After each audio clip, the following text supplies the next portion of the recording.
21장 4절에서 9절입니다. 민수기 21장 4절에서 9절 제가 빨리 읽어드립니다. 그들은 에돔 땅을 돌아서 가려고 호르산에서부터 홍해길을 따라 나아갔다. 길을 걷는 동안에 백성들은 마음이 몹시 조급하였다.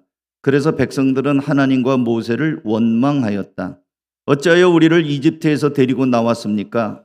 이 광야에서 우리를 죽이려고 합니까? 먹을 것도 없습니다. 마실 것도 없습니다. 이 보잘것없는 음식은 이제 진저리가 납니다. 그러자 주님께서 백성들에게 불뱀을 보내셨다. 그것들이 사람을 무니 이스라엘 백성이 많이 죽었다. 백성이 모세에게 와서 간구하였다. 주님과 어른을 원망함으로써 우리가 죄를 지었습니다. 이 뱀이 우리에게서 물러가게 해달라고 주님께 기도하여 주시기 바랍니다. 그리하여 모세가 백성들을 살려달라고 기도하였다. 주님께서 모세에게 말씀하셨다. 너는 불뱀을 만들어 기둥 위에 달아 놓아라. 물린 사람은 누구든지 그것을 보면 살 것이다. 그리하여 모세는 구리로 뱀을 만들어서 그것을 기둥 위에 달아 놓았다. 뱀이 사람을 물었을 때에 물린 사람은 구리로 만든 그 뱀을 쳐다보면 살아났다. 아멘. 안식월 잘 보내고 왔고요. 아프리카에 도착하자마자 제 마음에 딱 하나님이 주시는 음성이 바로 들렸어요. 그러니까 뭐 귀로 들리는 게 아니라 마음속에서 이렇게 생각이 올라왔습니다. 그게 뭐냐면 감사를 회복하라. 한번 따라서 해볼까요? 감사를 회복하라. 한번 화면을 좀 한번 보시겠습니까? 뭐 같아요? 이게 보츠와나의 만차비치라는 마을, 칼라하리 사막에 있는 만차비치라는 마을에 부엌처럼 쓰는 것입니다. 여기서 목장 모임을 했어요. 그리고 저 빨간 마우라를 두르고 있는 아주머니가 목원입니다. 여러분, 여기서 목장을 하고 있다면 여러분의 집이 이렇다면 어떠시겠어요? 바람이 숭숭 들어가고 모래바람이 날리는 우리나라 옛날 초가집 헛간 같은 데입니다. 그 다음 한 번 더 볼까요? 예. 이제 목장을 하기 전에 이제 마음을 열고 아직 목원들이 안 왔어요. 이 집에서 목장을 하는데 목원들이 안 왔습니다. 우리는 제 시간에 갔는데 이 사람들이 아프리카 시간은 해가 요만큼 뜰 때 오는 거예요. 예, 기다리면서 이제 옆에는 이원준 선교사님이고 저기 있는 여자분은 엔지 선교사님입니다. 우리 세 사람이 가서 이제 목장을 방문하는 겁니다. 그 다음 또 볼까요? 그래서 이제 추워요. 이 밤에는 아프리카에서 무조건 덥지만 않아요. 밤에는 일교차가 있어서 추워서 문을 열고 들어갔는데 애들이 더 많아요. 그래서 저는 우리 아이들이 없다는 거에 대해서 이 한국교회 안에 다음 세대 어린이에 대해서 우리가 좀 더 관심을 가져야 되겠다 그런 생각을 했습니다. 그래서 이제 목장을 하는데요. 빨간 옷 입은 아이가 굉장히 수줍음이 많아요. 일어나가지고 지금 올리브 블레싱 하는 겁니다. 감사한 거, 기도 제목. 그리고 옆에 하얀 옷 입은 맨 화면에서 오른쪽에 있는 분이 목자예요. 열심히 받아 적고 있죠. 예. 그리고 이분들이 부시맨입니다. 그러니까 여러분 부시맨 그러면 우리가 옷 벗고 활과 화살을 가지고 뭐 사냥하는 거 생각하는데 이제는 안 그래요. 그런 부시맨들 없습니다. 우리 민속촌에 가면 한복 입고 상투 튼 사람 있죠? 그 사람들 다 고용된 사람들이에요. 지금 부시맨들은 정부 정책으로 짐승들 다 잡아먹으니까 마을을 만들고 나오게 하고 자녀들에게 학교를 다니도록 그렇게 교육을 하고 있습니다. 그래서 부시맨들이 옷도 다 입고 있죠. 근데 추워가지고 담요를 두르고 있어요. 지금 이제 아까 조금 초저녁이었는데 깜깜해졌습니다. 그럼 어떻게 이게 밝았냐? 후라시를 터뜨려 갖고 사진을 찍어서 이렇게 나온 거예요. 그 다음도 볼까요? 하나 더 돌려보세요. 사진 끝인가? 사진이 없어요? 있었는데. 그 다음에 이제 목장이니까 이제 사진 안 났지만 제가 설명할게요. 목장이니까 밥을 먹어야 되잖아요. 우리도 목장에 밥 먹죠? 아프리카에서도 밥 먹어요. 근데 너무 어두워가지고 뭔가가 나오긴 했는데 이게 뭔지를 안 보여요. 눈앞에 있는 게. 근데 하여튼 퍼주니까 안에서는 후라시로 이렇게 켜가지고 이게 퍼줬어요, 사람들마다. 근데 내가 먹으려고 하니까 어두워요. 근데 여긴 물이 귀한 데거든요. 그래 갖고 물 한 그 대야 같은 한 그릇에다가 모든 설거지를 다 합니다. 그리고 헹구는 게 없어요. 예. 그러면 이제 처음에 깨끗한 물일 것 같은데 2개, 3개, 접시 5개, 10개 하면은 물이 어떻게 되겠어요? 그 물에다 이렇게 담궜다가 이제 꺼내죠. 위생 개념을 그리고 먹어 보니까 양배추 볶은 거하고 뭔가 파스타 같은 거를 이렇게 삶아 갖고 2개예요. 딱 2개. 근데 제 앞에 한데 제가 순간 이걸 먹어야 되나 말아야 되나 딱 눈치를 보니까 맛있게 먹고 있어요. 저도 왕년에 선교사였는데 이거 안 먹는다고 그러면 그 마음이 다칠 거 아니에요. 정성껏 준비했는데 안 먹으면 어떡해요? 주여 믿습니다 하고 먹었죠. 열심히 먹었습니다. 그래서 접시가 어떤지 무슨 물로 끓였는지 뭘로 볶았는지는 모르지만 먹었어요. 그뿐 아닙니다. 이제 이미 목회 칼럼에도 제가 썼는데 아프리카로 출발하기 전에 먼 나라 가니까 여행자 보험을 들어야 되잖아요. 혹시라도 다칠 수 있고 뭐 사고 날 수도 있으니까. 근데 여행자 보험을 안 받아줘요. 아, 이런 나라가 다 있어요. 왜 그런가 했더니 외교부에서 위험 국가로 지정을 했다는 거예요. 여러분, 우리 대한민국이 얼마나 안전한 나라인지 여러분 모르시죠? 제가 아프리카에 도착을 딱 했더니 이원준 선교사님이 나와서 저를 이제 마중을 나왔는데 그 집에 이제 한 40분을 달려서 그 집에 도착을 했어요. 근데 열쇠를 5개를 열고 들어갔어요. 이게 뭐야? 왜 이렇게 우리는 번호만 누르면 문이 열리잖아요. 근데 앞에 있는 대문, 철창문 열고 차를 세워야 되니까 철창문 열고 차가 들어가면은 다시 또 철창문을 잠궈야 돼요. 그리고 또 중간 문을 또 열고 또 들어가야 되고 그다음에 집도 철문을 열고 그다음에 나무 문을 열고 거실로 들어가니까 방에 들어가는데 철문이 또 하나가 있어요. 현타가 보통 이제 우리 속단 말로 현타가 오더라고요. 이게 뭐지? 그런데도 강도를 당했대요. 이 남아공은 강도가 너무 많은 나라입니다. 깜짝 놀랐어요. 그랬더니 이 선교사님이 놀라셨죠? 여긴 그렇게 살아요. 그러는 거예요. 순간 나 괜히 왔나 봐. 이런 생각이 들었는데 이제 잠자기 전에 이제 샤워를 해야 하려고 그러는데 단수예요. 물이 안 나온대. 그래갖고 물 받아놓은 게 있어요. 양변기도 물 받아놓은 거로 내렸습니다. 이게 요하네스복음 남아공 도시 한복판이에요. 여러분 요즘에 단수 됩니까? 그래서 제가 다음날 아침에 보니까 집집마다 이 집만 그런 게 아니고 집집마다 다 그래요. 그리고 저 어렸을 때는 담장 위에 유리 조각 같은 거 이렇게 놓은 기억이 나거든요. 근데 여기는 뾰족뾰족한 쇠창살이 이렇게 있고 그리고 그 위에 전기 펜스가 있어요. 집집마다. 고압이 흐르는 전기 펜스. 제가 이거 뭐예요? 했더니 그거 다가가지 마세요. 만지지 마세요. 큰일 납니다. 왜? 했더니 전기 펜스예요. 만지면 난 이 우리나라 휴전선에만 있는 줄 알았더니 거기는 집집마다 다 그래요.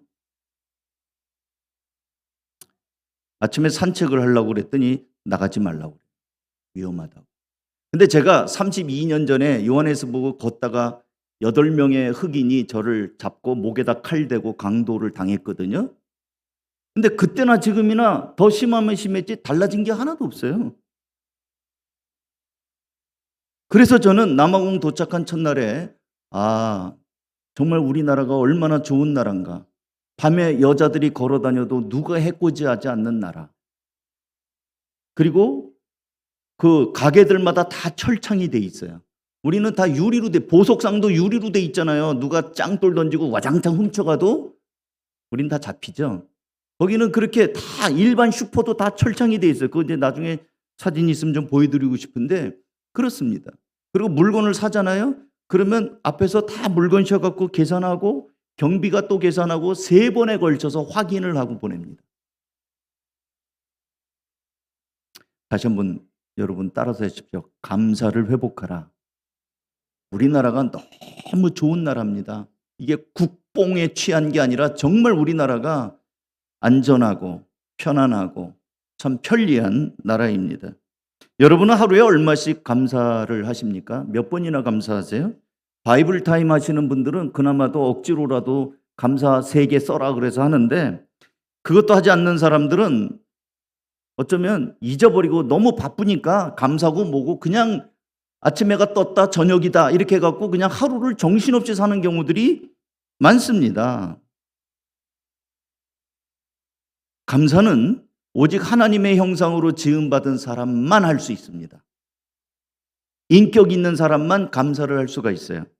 짐승은 감사하지 않습니다. 감사를 표현할 줄도 몰라요.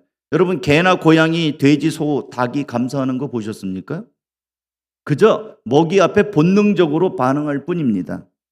개가 주인을 따르고 꼬리를 흔들며 방구하지 않는가? 그러나 먹이 앞에서는 빼앗길까 봐 으르렁거립니다. 주인이라 할지라도 개 밥 먹을 때 잘못 걸리면 왕 하고 물어요. 그 감사해서 꼬리를 흔드는 게 아니라 먹이 주니까 거기에 대한 반응인 거예요. 본능이죠. 여러분, 우리가 감사를 회복하지 않으면 우리 역시 사람의 모양을 갖고 있지만 짐승과 다를 바 없는 삶을 사는 것입니다. 감사 회복해야 됩니다. 자, 이제 오늘 본문으로 돌아가서 말씀드리면 잘 아는 얘기죠. 430년간 하나님이 애굽 땅에서 종살이, 노예살이를 하는 이스라엘 백성을 하나님의 사람 모세를 보내서 기가 막힌 이적들을 통해서 그 당시에 파라오입니다. 파라오의 뜻은 태양의 아들이에요. 그 바로 왕을 굴복시키고 낮에는 구름 기둥, 밤에는 불 기둥으로 인도해서 홍해를 갈라 이제 마른 땅처럼 걷게 하면서 젖과 꿀이 흐르는 가나안 땅으로 이끌고 가는 중에 일어난 이야기입니다. 백성들은 기회만 있으면 모세와 하나님을 향해서 원망합니다. 배고프다. 여기 광야에는 먹을 게 없다. 목마르다. 왜 여길 데리고 왔어? 어쩌려고? 여기서 죽게 하려고? 이러면서 계속 원망과 불평을 합니다. 우리 옛말에 물에 빠진 사람 건져 놓으니까 뭐 달라고 그래요? 내 보따리 어딨냐? 이런 경우를 사자성어로는 배은망덕이라고 합니다. 배은, 은혜를 배신하고, 망덕, 덕을 잊어버린 거죠. 이스라엘 백성이 꼭 그 짝이었어요. 하나님께서는 오래 참으시는 분이십니다. 그리고 하나님은 사랑과 은혜가 풍성하신 분이십니다. 여러분 그렇게 믿으세요? 아멘? 근데 하나님께서는 이렇게 원망하는 백성들이 배고프다 어련히 알아서 줄까? 원망할 때 하나님은 만나를 내려주셨습니다. 하늘에서 이 200만 명 정도 되는, 장정만 60만 명이니까 어린아이로부터 다 남녀를 다 치면 200만 명 된다고 그래요. 만나를 내리셔서 이 백성들을 먹이시고 메추라기 떼를 보내서 고기를 풍족하게 주셨습니다. 목마를 때는 바위, 반석을 깨뜨리셔서 생수가 쏟아져 나와 그들이 마시게 하셨습니다. 이게 하루 이틀이 아니고 광야를 걷는 내내 그렇게 하셨습니다. 이스라엘 백성들이 광야를 걷는 동안에 농사 지어서 산 게 아니에요. 농사 지을 수가 없어요, 거기는. 하나님의 공급하심으로 살았습니다. 심지어 이스라엘 백성들은 신발도 떨어지지 않고 옷도 헤어지지 않았어요. 신명기 29장 5절을 한번 볼까요? 같이 한번 읽어보겠습니다. 시작. 나는 40년 동안 광야에서 너희를 인도하였다. 그래서 너희 몸에 걸친 옷이 헤어지지 않았고 너희 발에 신은 신이 닳지 않았다. 40년 동안을 그 거친 광야를 걸어가는데 발바닥이 신발이 헤어지지 않았대요. 그런 철바닥입니까? 하나님이 그렇게 만드셨다는 거예요. 근데 이스라엘 백성들이 지금 원망하고 있습니다. 민수기 21장 5절입니다. 다시 읽습니다. 시작. 그래서 백성들은 하나님과 모세를 원망하였다. 어찌하여 우리를 이집트에서 데리고 나왔습니까? 이 광야에서 우리를 죽이려고 합니까? 먹을 것도 없습니다. 마실 것도 없습니다. 이 보잘것 음식은 이제 진저리가 납니다. 이 보잘것 음식이 뭐예요? 만나예요. 메추라기예요. 그게 뭡니까? 하나님이 주신 거예요. 하나님이 주신 게 이제는 보잘것 없는 거예요. 개역개정 성경에는 우리가 이 하찮은 음식을 싫어한다, 하찮다고 얘기합니다. 하나님이 주신 것이 보잘것없고 하찮다는 거예요. 그것을 주신 하나님을 그렇게 취급하는 겁니다. 여러분, 어떤 사람이 여러분에게 선물 줄 때 에이 이게 뭐야 하고 집어던져 봐요. 그러면 선물을 집어던지는 게 아니라 그 사람의 마음, 그 사람을 집어던지는 거나 마찬가지예요. 하나님이 만나를 주시고 메추라기를 주고 생수를 주셨는데 이 보잘것없는 것, 이 하찮은 것 이제는 진저리가 납니다 하면서 원망하는 거예요. 그러면서 뭐라고 그래요? 왜 우리를 이집트에서 끌고 나왔습니까? 여기서 죽이려고요? 그러면 이집트에서 이 사람들 너희들이 뭐 했는데? 종이었어요. 노예였습니다.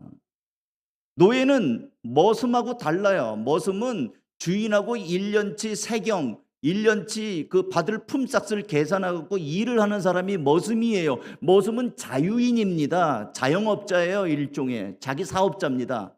근데 노예는 아니에요. 노비는 주인의 소유물이에요. 죽여도 되는 거예요. 그 자식도 노비입니다. 노예의 자식은 노예예요. 그걸 애굽에서 했는데 거기서 왜 데리고 나왔느냐고요? 노예였던 자리에서 왜 데리고 나왔느냐고요?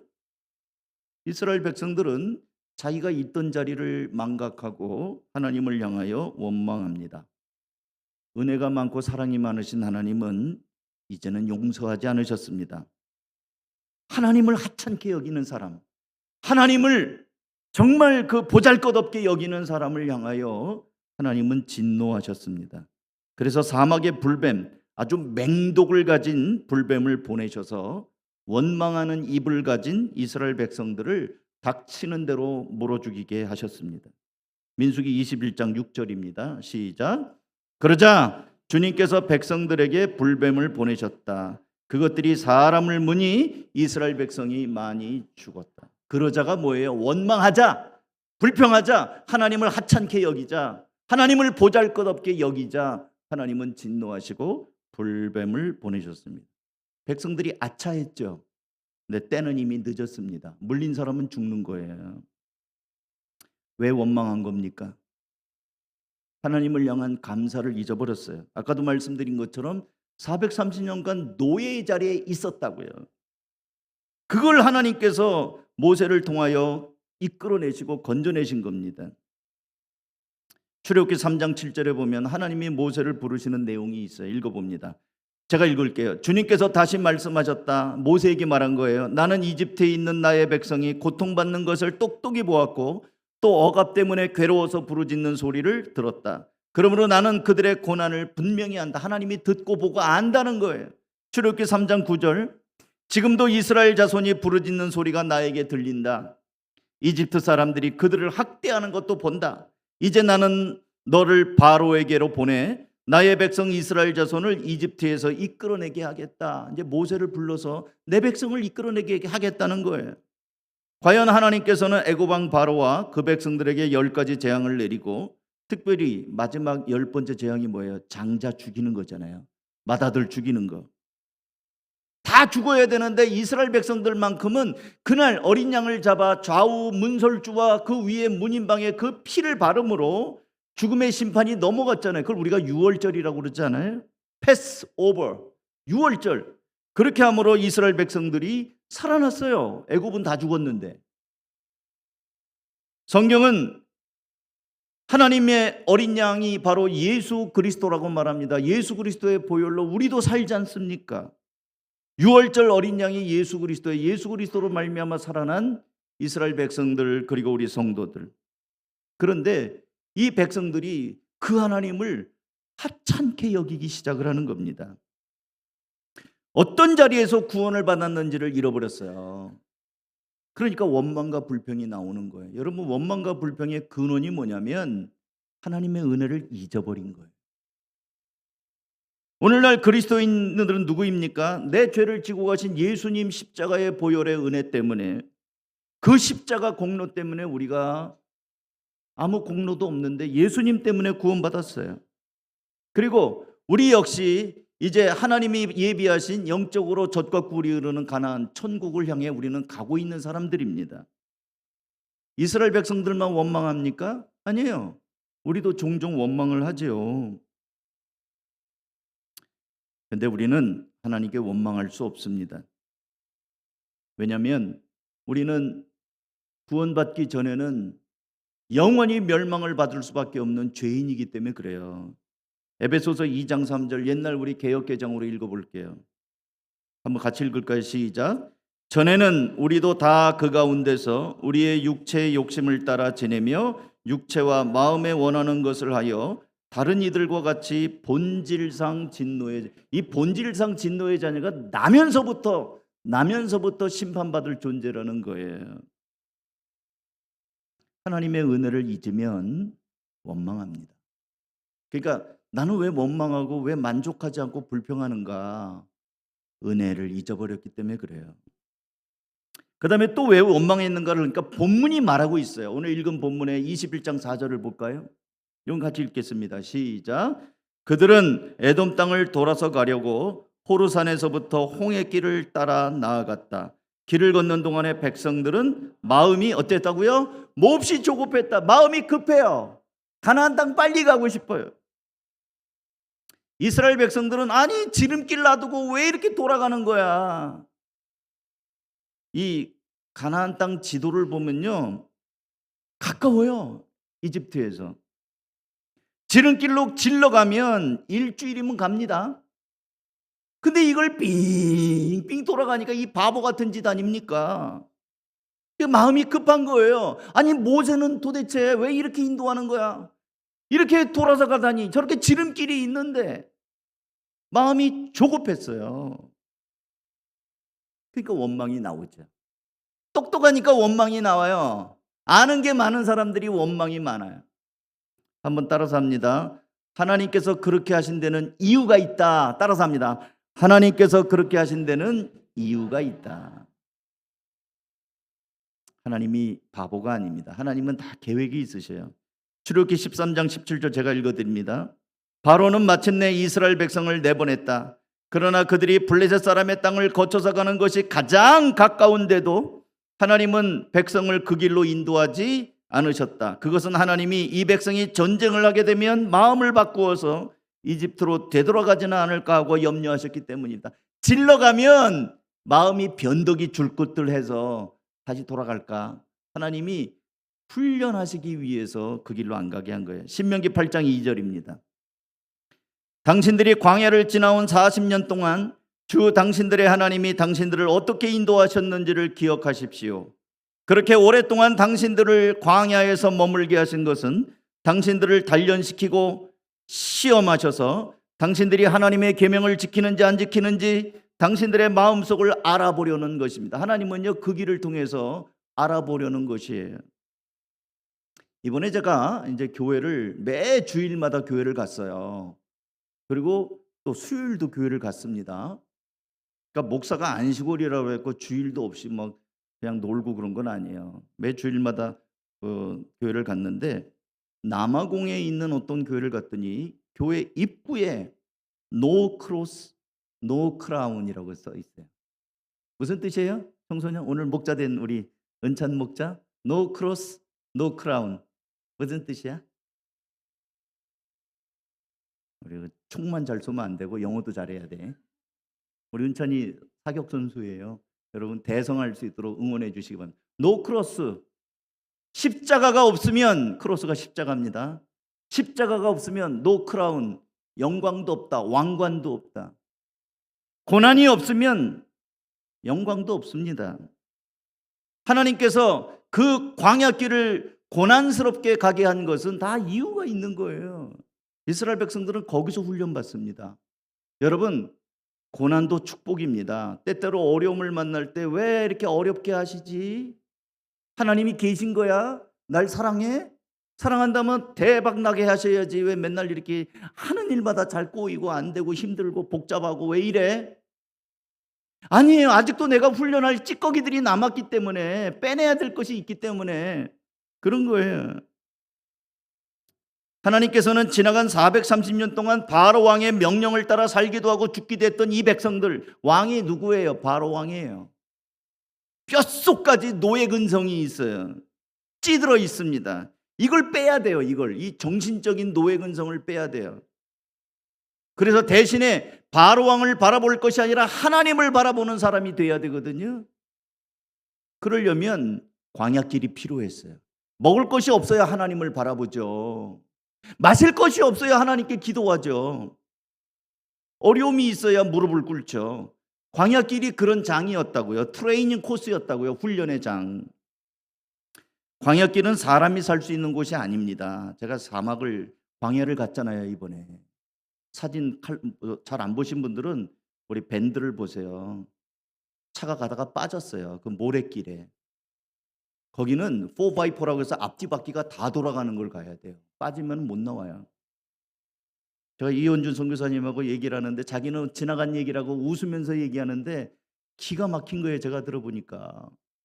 트럭에다 짐을 잔뜩 싣고 예배당을 짓기 위한 블럭이니 거기는 아무것도 없으니까 시멘트니 이런 걸 가지고 가는데 그 모래길에 빠졌대요. 트럭이. 시동도 꺼졌대요. 근데 거기는 이제 디젤차는 밀어서 시동을 거는 게 있는데 자기 혼자니까. 그리고 그 길은 사람이 안 다니는 길이에요. 인구 밀도가 우리나라보다 4배나 되는 큰 나라인데 인구는 한 200만 명밖에 안 돼요. 그러니까 사람 구경을 할 수가 없어요. 그래갖고 거기서 꼼짝없이 전화도 안 되지, 전화한다고 올 사람도 없지. 그러니까 트럭에 앉아가지고 혼자 날밤을 새고 있는 거예요. 제가 알거든요. 상상이 되죠. 기도를 했대요. 하나님, 여길 빠져나가야 되는데 지나가는 사람이든지 차가 있어야 줄을 달아갖고 끌어내든지 어떻게든지 할 텐데 아무도 없으니까. 그리고 가서 또 예배를 드려야 되는데 사람들은 기다리고 있을 텐데. 내가 그랬어요. 그래서 어떻게 됐는데? 그랬더니 한 3시간쯤인가 했더니 어디 말소리가 들리더래요. 드론 말소리. 그게 웬일인가 하고 너무 반가워갖고 저 사람들을 붙잡아갖고 차 좀 밀게 해서 같이 어떻게 하지. 보니까 그 디후드우드 교회 장로님이더라는 거예요. 이게 어떻게 된 거냐 했더니 이분들은 가난한 부시맨이라 차비가 없어가지고 그 먼 길을 낮에 출발해갖고 걷고 걸어, 우리 옛날에 과거 시험 보러 한양 가는 것처럼 걷고 걸어갖고 걸어서 온 거니까 서로가 반가운 거예요. 걸어온 장로님은 이제 차가 있으니까 차 타고 가겠구나. 우리 이원윤 선교사님은 이제 밀 사람이 생겼겠구나. 그래갖고 서로 밀고 하고 그 밤에 그 달밤에 그 모래밭에서 차를 밀고 땡기고 그렇게 지인을 빼가지고 어떻게 저렇게 시동을 걸어서 갔대요. 그 얘기를 하면서 웃더라는 거예요. 무슨 보기만 하면 그 얘기 목사님하고 우리가 참 미룬 얘기하고 그런데요. 근데 말이 쉽지. 제가 그 말을 듣는데 눈물이 나더라고요. 광야는 사람이 살 곳이 아니에요. 낮에는 뜨겁고 사막에 모래바람이 불어요. 하나님의 구름 기둥이 없으면 이 뜨거워갖고 갈 수가 없어요. 구름 기둥이 시원한 거죠. 밤에는 일교차가 커가지고 춥습니다. 그리고 아까도 말씀드리면 안 보여요. 우리나라는요, 이 매미가 잠을 못 자잖아요. 그래서 그렇게 여름에 그냥 시끄럽잖아요. 가로등에 차에 깜깜합니다. 거기는 달 뜨면 조금 하네요. 정말 아브라함에게 약속한 걸 봤더니 하늘을 보니까 별이 쏟아져요. 여러분 별 본 적 있어요? 최근에? 너무 바빠갖고 별도 못 보고 살죠. 그리고 공해가 많아서 우리는 별도 안 보여요. 아프리카에서는 별이 쏟아져요. 밤에는 깜깜하니까 자칫하면 낭떠러지 떨어지기도 있고 웅덩이에 발을 헛디뎌 빠지기도 쉬워요. 그러니까 불기둥이 필요해요. 불기둥은 라이트가 되고 따뜻하기도 하잖아요. 먹고 사는 것도 광야에서는 하나님이 주시지 않으면 살 수가 없어요. 그래서 이스라엘 백성들은 비로소 광야에서 바로 왕이 아니라 전능하신 하나님이 우리의 인생의 책임자라는 것을 그때 배우게 되는 것입니다. 그러던 어느 날 이스라엘 백성들 가운데 원망의 바람이 불기 시작했습니다. 사실 이 원망은 순수한 이스라엘 백성들로부터 나온 것은 아니었어요. 여러분, 애굽 땅에서 이스라엘 백성들이 나올 때 같이 따라 나온 사람들이 있는 거 아세요? 한번 볼까요? 출애굽기 12장 38절. 이건 같이 읽어요. 시작. 그 밖에도 다른 여러 민족들이 많이 그들을 따라 나섰고 양과 소 등 수많은 짐승떼가 그들을 따랐다. 이게 모세가 이끌어낼 때 따라온 거예요. 우리 개역개정 성경 같이 읽을게요. 시작. 수많은 잡족과 양과 소와 심이 많은 가축이 그들과 함께하였으며 잡족들이 따라 나왔대요. 이방인들. 그러니까 하나님의 은혜로 바로 왕이 나가라 나가라 할 때 같이 따라 나온 사람들이 있었던 거예요. 이방 종교를 따르던 사람들이 함께 묻어서 따라 나왔습니다. 이들이 원망 불평의 근원자였어요. 사랑하는 성도 여러분, 우리 마음 가운데 원망과 불평이 생깁니까? 한번 잘 생각해 보세요. 내 속에 있는 거듭난 영, 우리는 거듭난 하나님의 자녀이기 때문에 본능적으로, 영적인 본능적으로 우리는 하나님을 기쁘시게 하며 살고 싶은 마음이 있어요. 근데 또 한편으로는 이 잡족 같은 마음들이 있어요. 이방 그런 마음들이 있어가지고 옛날에 세상죄로 살던 그런 마음들이 있어서 하나님을 향하여 불신하고 설교를 들을 때도 과연 그럴까? 에이 목사님 뭘 그런 소리 이렇게 하면서 말씀을 자꾸 어긋나게 하려고 하는 그런 마음도 동시에 있습니다. 잘 분별해 보세요. 내 속에 있는 두 영이 있는데 이것이 하나님의 구원받은 영의 음성인지 아니면 잡족들의 음성인지. 이스라엘 백성과 같이 따라 나온 사람들이 있다고요. 이 잡족들, 여러 민족들이. 그들이 원망하면서 충동질을 하는 것입니다. 이거 제거해야 됩니다. 이스라엘 백성들은 뒤늦게 자신들이 무슨 죄를 지었는지 깨닫습니다. 그리고 모세를 향하여 간청합니다. 7절입니다. 같이 읽습니다. 시작. 백성이 모세에게 와서 간구하였다. 주님과 어른을 원망함으로써 우리가 죄를 지었습니다. 이 뱀이 우리에게서 물러가게 해달라고 주님께 기도하여 주시기 바랍니다. 우리가 죄를 지었습니다. 이게 컨페스잖아요. 인정하는 거잖아요. 우리가 죄를 지었습니다. 우리를 위해서 기도해 주십시오. 이거를 우리는 회개라고 합니다. 모세는 이 백성들을 위하여 기도했고 하나님께서는 하나님을 보잘것없게 하찮게 여기고 하나님을 향하여 원망하는 이 백성들을 향해서 진노하셔서 보냈던 불뱀을 거두셨습니다. 그리고 살 수 있는 길을 알려주십니다. 비법을 알려주셔요. 어떤 비법인가? 우리 청소년들도 잘 한번 들어보세요. 읽어보세요. 8절 9절입니다. 제가 읽을게요. 주님께서 모세에게 말씀하셨다. 너는 불뱀을 만들어 기둥 위에 달아놓아라. 물린 사람은 누구든지 그것을 보면 살 것이다. 그리하여 모세는 구리로 뱀을 만들어 그것을 기둥 위에 달아놓았다. 뱀이 사람을 물었을 때에 물린 사람은 구리로 만든 뱀을 쳐다보면서 구리로 뱀의 모습을 만들어서 장대에 달아고 여기를 보라 하고 이게 들은 거예요. 그러니까 물린 사람들이 그 뱀을 보니까 모든 몸에 있는 독이 다 빠져나가고 몸에 힘이 생기고 살아난 것입니다. 하나님은 진노 중에도 회개하는 사람에게 살 수 있는 길을 주시고 방법을 주셨습니다. 은혜를 주셨습니다. 구원의 기회를 주셨습니다. 하나님은 죄인들을 향하여 구원의 은혜를 베푸셨습니다. 예수님은 이 사건을 재해석해서 말씀합니다. 오늘 설교 다 까먹더라도 요거 기억하세요. 예수님은 이 원망 불평하는 이 배은망덕한 이 백성들이 하나님 앞에 죄를 지었다고 우리를 위해서 기도해달라고 하자 이 모세가 하나님의 응답으로 구리뱀을 만들어 달아서 올린 이 사건을 이렇게 해석합니다. 이건 같이 읽어야 돼요. 요한복음 3장 14절부터 16절입니다. 같이 천천히 읽습니다. 시작. 모세가 광야에서 뱀을 든 것 같이 인자도 들려야 된다. 모세가 든 걸 얘기하는 거예요. 지금 인자도 들려야 된다. 인자가 들려야 된다는 말이 뭘까요? 15절.